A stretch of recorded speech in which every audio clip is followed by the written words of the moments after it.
இந்த மேட்ச் வந்து எதிர்பாராத முடியாது நடந்துருச்சு. அடுத்த மேட்ச் ஆர்ஆர் கூட ரொம்ப நல்லா நடக்கும். எல்லாருமே ஸ்கோர் பண்ணுவாங்க. எல்லாமே பவுலர்ஸில் நல்லா தான் பண்ணாங்க. கொஞ்சம் 2 பேர் மிஸ்டேக் பண்ணாலும் அப்படியே தொடர்ந்துச்சு. அடுத்த வாட்டி கப் அடிக்கிறோம். நெக்ஸ்ட் மேட்ச் ஆர்ஆர் கூட எப்படி வரும்னு நினைக்கிறீங்க ப்ரோ? நெக்ஸ்ட் மேட்ச் எப்படியும் எல்லாம் ஸ்ட்ராட்டஜி போட்டு ஜெயிக்கலாம் தான் பார்ப்போம். இனிமேல் கம்பேக் கொடுப்போம். எப்படி இந்த வருஷம் கப் அடிச்சு தான் தோனி ரிட்டையர் ஆவார்னு நினைக்கிறேன். கம்ப்ளீட்டாக அவங்க ஸ்ட்ராட்டஜி சேஞ்ச் பண்ணி ஆகணும். அவங்க மிடில் ஆர்டர் ஸ்ட்ரென்தன் பண்ணி ஆகணும். டாப் ஆர்டர் மாற்றி ஆகணும். டாப் ஆர்டரில் ரச்சன் ஓகே, ரச்சனோட வந்து டேவன் கான்வே வந்தே ஆகணும். சண்டே ஆர்ஆர் மேட்ச்சு அவங்களோட நம்ம ஜெயிச்சா மட்டும்தான் நமக்கு ஒரு குவாலிஃபிகேஷன் சினாரியோவே தெரியும். அது எப்படி ஈஸி வின்னா இருக்குமா இல்லை எப்படி ப்ரோ? அதுவும் டஃப்பாக இன்றைக்கி மேட்ச் நடந்ததுக்கப்புறம் எனக்கு தெரிஞ்சு 40-60 தான் ஆர்ஆருக்கு நான் திரும்ப போட்டுருவேன். பிகாஸ் ஆர்ஆரும் ரொம்ப வீக்காக தான் பிரதர் இருக்குது. அவங்களும் வந்து 2 மேட்சஸ் லூஸ் பண்ணிட்டாங்க. தே ஆர் ஆல்சோ நாட், அதாவது பேட்டிங்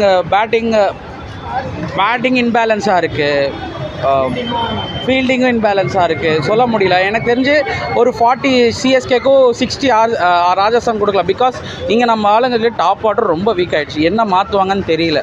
ஸோ அதை நினச்சி தான் எனக்கு கவலை. ஸோ வந்து அந்த மாதிரி தான் 50-50 கூட தரமாட்டேன். ஆனால் ஜெயிக்கணும்னு நான் ஆசைப்பட்றேன்.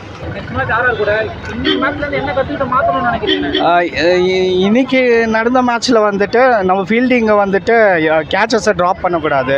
ஃபீல்டிங் இன்னைக்கு வந்துட்டு ஆர்சிபிக்கிட்டே கற்றுக்கலாம். வந்துட்டு இன்னைக்கு ஆர்சிபி டீம் நல்லா தான் பண்ணிச்சு. நல்லா பண்ணாங்கன்னு ஒத்துக்கணும். ஸோ அவங்க டீம் வந்துட்டு எவ்வளோ குயிக்காக ஃபீல்டு பண்ணாங்களோ அந்த மாதிரி நம்மளும் ஃபீல்டு பண்ண ஸ்டார்ட் பண்ணோம். ஸோ ப்ளஸ் பவர் பிளேயில் வந்துட்டு ஸ்கோரை இன்க்ரீஸ் பண்ணோம். வந்துட்டு இந்த மாதிரி ஸ்லோ ஃபேஸில் ஆடக்கூடாது. வந்துட்டு இது பண்ணாலே வந்துட்டு சிஎஸ்கே வந்துட்டு ராஜஸ்தான் கூட கண்டிப்பாக ஜெயிச்சிடும்.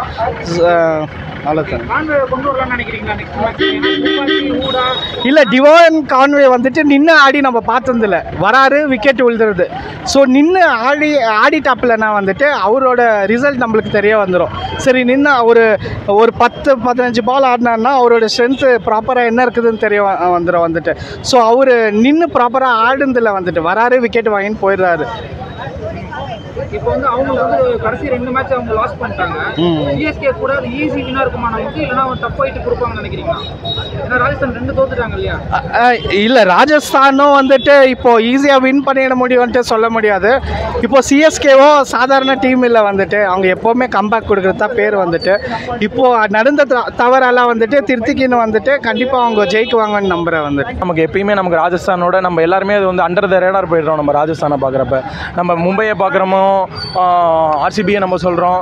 பட் ஆனால் அவங்க வந்து கம்பேரிட்டிவ்லி நம்மளோட ஆர்சிபியோட பெஸ்ட்டாக தான் அவங்க பெர்ஃபார்ம் பண்ணியிருக்காங்க லாஸ்ட் ஃபியூ இயர்ஸாகவே. ஸோ அதனால் கன்ஃபார்ம் டஃப் ஃபைட்டாக தான் இருக்கும். அவங்களும் லாசிங் சைடில் இருந்திருக்காங்க. ஜெய்ஸ்வால் இருக்கார், சாம்சன் இருக்காங்க. அவங்க கம்பேக் கொடுத்தாங்கன்னா மேபி டஃப் ஃபைட்டு தான். ஏன்னா அவங்கள்ட்டையும் 2 ஸ்பின்னர் வந்து மிஸ்ட்ரி ஸ்பின்னர்ஸ் இருக்காங்க. தீக்ஷனாவும் ஹசரங்காவும் இருக்காங்க.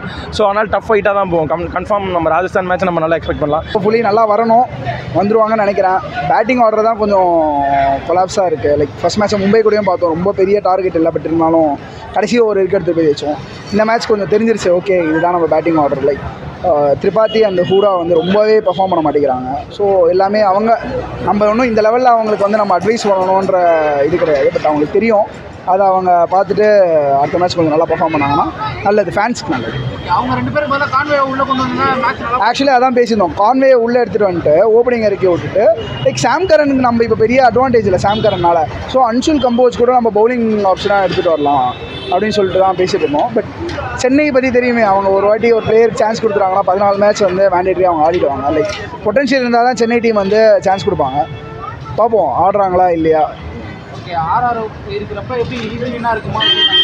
இப்போ இருக்க சென்னை டீம் கொஞ்சம் டஃப் வின் தான் எல்லா மேட்சுமே. ஏன்னா ரொம்ப லைக் பிளேயர் வைஸ் எல்லாருமே நல்ல பிளேயர். பட் டீமாக பார்க்கச்சே கொஞ்சம் இன்னும் கோஆர்டினேஷன் கொஞ்சம் கம்மியாகுதோ, லைக் எங்கேயோ ஒரு லேக் இருக்குது. அது எங்கன்னு இன்னும் தெரியல. அதனால் பார்ப்போம்.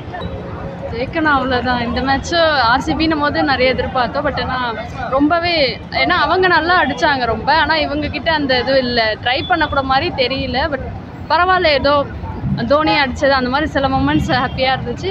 நெக்ஸ்ட் மேட்ச்லேயாவது கம்பேக் கொடுப்பாங்க அப்படின்னு எதிர்பார்க்குறேன். ஆர்ஆர் வந்து தொடர்ந்து 2 மேட்ச் வந்து தோத்துட்டாங்க. அவங்க வின்னா இருக்கும்னு நினைக்கிறீங்களா? டஃப் இல்லை, கண்டிப்பாக அவங்களும் ஜெயிக்கணுன்ற இதுவில் வருவாங்க. இப்போ இவங்களும் லாஸ்ட் அடுத்து வராங்க. கண்டிப்பாக காம்படிஷன் ஹெவியாக இருக்கும்னு நினைக்கிறேன். இன்னைக்கு என்ன பண்ண தப்பா நாளைக்கு பண்ணக்கூடாதுன்னு நினைக்கிறீங்க? சண்டே இன்னைக்கு மிஸ்ஃபீல்ட் அதிகமாக இருந்துச்சு. நிறையா கேட்ச் விட்டது அதெல்லாம். அப்புறம் இது பேட்டிங் லைனப்பும் கொஞ்சம் அப்படியே இதாயிடுச்சு. ஸோ அதுதான் பேட்டிங் அடிக்கவே ஆள் இல்லாத மாதிரி இருந்துச்சு. ருத்ராஜ் அவுட்டு வந்து ருத்ராஜே வந்தா நல்லா இருக்கும்னு தோணுது. அவங்க தேர்ட் ஃபர்ஸ்ட் அதுக்கு திரிபாதி தேர்ட்லேயே வரலாம். ஃபர்ஸ்ட் அப்படி தானே இருந்துச்சு, அந்த மாதிரியே இருக்கு. கான்வே இல்லாதது இன்னைக்கு ஒரு பிரச்சனையா இருந்துச்சு அப்படின்றாங்க. உங்களுக்கு எப்படி ஃபீல் ஆச்சு? என்ன சொன்னீங்க? கான்வே இல்லாதது உங்களுக்கு அப்படி ஃபீல் ஆச்சுங்களா? கான்வே இல்லாதது மேபி ஏன்னா யாருமே ஆடாத போது லாஸ்ட் சீரீஸ் ஃபுல்லுமே ரச்சின் ரவீந்திராவும் டெவான் கான்வே அவங்க பேர் தான் சூப்பராக போயிட்டு இருந்துச்சு லாஸ்ட் சீசன். ஸோ மேபி அது இம்பேக்டாக இருந்திருக்கலாம் அவங்களோட பார்ட்னர்ஷிப். கண்டிப்பாக எதிர்பார்க்குறோம். கண்டிப்பாக எப்பயுமே சென்னைட்டு வந்து ஒரு பெரிய அட்வான்டேஜ் ஃபீல்டிங் சைட் பெஸ்ட்டாக இருக்கும். இன்றைக்கி வந்து அந்த ஃபீல்டிங்கில் கொஞ்சம் ஃப்ளாப் இருந்ததுனால தான் நம்ம ஃபஸ்ட் ஹாஃப்லேயே நம்ம கொஞ்சம் இவ்வளோ ரன்னு போனதுக்கு காரணம். இல்லாட்டி மேக்ஸிமம் அவங்கள வந்து 150 160 அதுக்குள்ளே நம்ம இது சுருக்கிருக்கலாம்.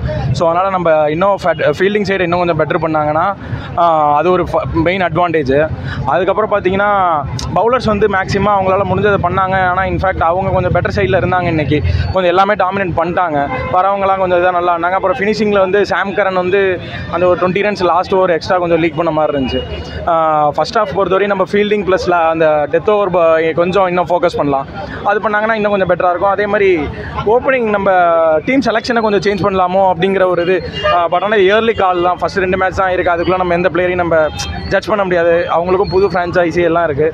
ஸோ அதனால் இன்னும் நமக்கு உடனே நம்ம சேஞ்ச் பண்ணி ஆகணும் அப்படின்னா நம்ம பெட்டர் கான்வேவை நம்ம கொண்டுட்டு வரணும். உள்ள கான்வேவை கொண்டுட்டு வந்துட்டு வேறு ஏதாச்சும் யங்ஸ்டர்ஸ்க்கு பதிலாக ரீப்ளேஸ் பண்ணுவோம். யாரை நம்ம ரீப்ளேஸ் பண்ணுறோம்னா சாம் கரனை ரீப்ளேஸ் பண்ணிட்டு இந்தியன் பவுலர் யாராச்சும் நம்ம யங்ஸ்டர் பவுலர் அனுஷ் கம்போஜ் அவங்கள நம்ம உள்ளே எடுத்துகிட்டு வரலாம். அவங்க நல்லா சொல்லியிருக்காங்க. அவங்கள பற்றிட்டு ரஞ்சி டொமஸ்டிக் லெவல்லையும் நல்லா இருக்குது. ஸோ அனுஷ் கம்போஜை நம்ம எடுத்துகிட்டு வந்தோம்னா நமக்கு ஃபாரின் ஓவர்சீஸ் ஸ்லாட் இருக்கும். அதில் கான்வேவை நம்ம ஓப்பன் பண்ணலாம். 1 டவுன் ரச்சினை வச்சுட்டு நம்ம ருத்ராஜ் கான்வேவே நம்ம ஓப்பனிங் எடுத்துகிட்டு போகலாம். 1 டவுன் ரச்சினை வச்சுக்கலாம். ஸோ அதனால் கொஞ்சம் சேஞ்சஸாக இருக்குது. நம்ம அவங்களோட நமக்கு ஒன்றும் எக்ஸ்ட்ரா நம்ம இது ஒன்றும் பெரிய எக்ஸ்பர்ட் இல்லை. இருந்தாலும் நம்ம ஒப்பீனியன் இதெல்லாம் பண்ணால் நல்லா இருக்குமோ, பெட்டர் சைடில் இருக்கலாம் நம்ம டீம் அப்படிங்கிற ஒரு தாட் தான். டஃப் ஃபைட் கொடுப்பாங்க ப்ரோ. எப்படி அவங்களும் டஃப் ஃபைட் கம்பல்சரி கொடுப்பாங்க. இன்னைக்கு நம்ம என்ன ப்ரோ மாற்றிங்கன்னு நினைக்கிறீங்க? நம்ம டீம் கண்டிப்பாக பேட்டிங் லைனப் கண்டிப்பாக மாற்றியே ஆகணும் ப்ரோ. பேட்டிங் லைனப் மாற்றினோம்னா ஈஸியாக சேஸ் பண்ணுறது அந்த 200லாம். இப்போ ஐபிஎல்ல பேட்டிங் லைனப் கொஞ்சம் ஸ்ட்ராங் பண்ணோம்னா கண்டிப்பாக பார்க்கலாம். அவருடைய அடுத்த மேட்ச் செமையாக வரும், ஈஸியாக வின் பண்ணலாம். அதுலேருந்து அஸ்வின் வந்திருக்காரு, அதனால சிஎஸ்கே வந்து ஜெயிக்கும். நம்ம இன்னைக்கும் வந்து பவுலிங்லாம் நல்லா போடுவாங்கன்னு நினச்சோம். ஆமாம், சரியாக பண்ணல. அடுத்த மேட்ச் கான்வே கொண்டு வரணும். யாரையாச்சும் இந்த இதை பேர் என்ன திரிபாதி இல்லாட்டி வந்து தீபக் கூடாவோ இல்லை உட்கார வைக்கணும். அவ்வளோதான். இன்னைக்கு அவங்க தான் பிரச்சனை.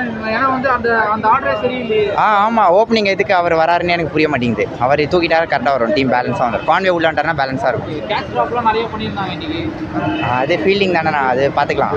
அது எதுவும் இல்லை. எதிர்பார்த்தீங்களா இந்த ரிசல்ட்? ஏன்னா நம்ம ஹோம் கிரவுண்டு 2008 ஜெயிச்சது, திருப்பி ஜெயிக்க மாட்டாங்கன்னு எதிர்பார்த்தீங்களா? எப்படி வரும்னு நினைக்கிறீங்க? ஜெயிக்க மாட்டேன் தான் எதிர்பார்த்து டிஷர்ட்லாம் போட்டு வந்தோம். ஆனால் என்ன பண்ணுறது, அப்படி ஆயிடுச்சு. பரவாயில்ல, ஓகே. நெக்ஸ்ட் மேட்ச் கம்பேக் கொடுக்குமா? கண்டிப்பாக.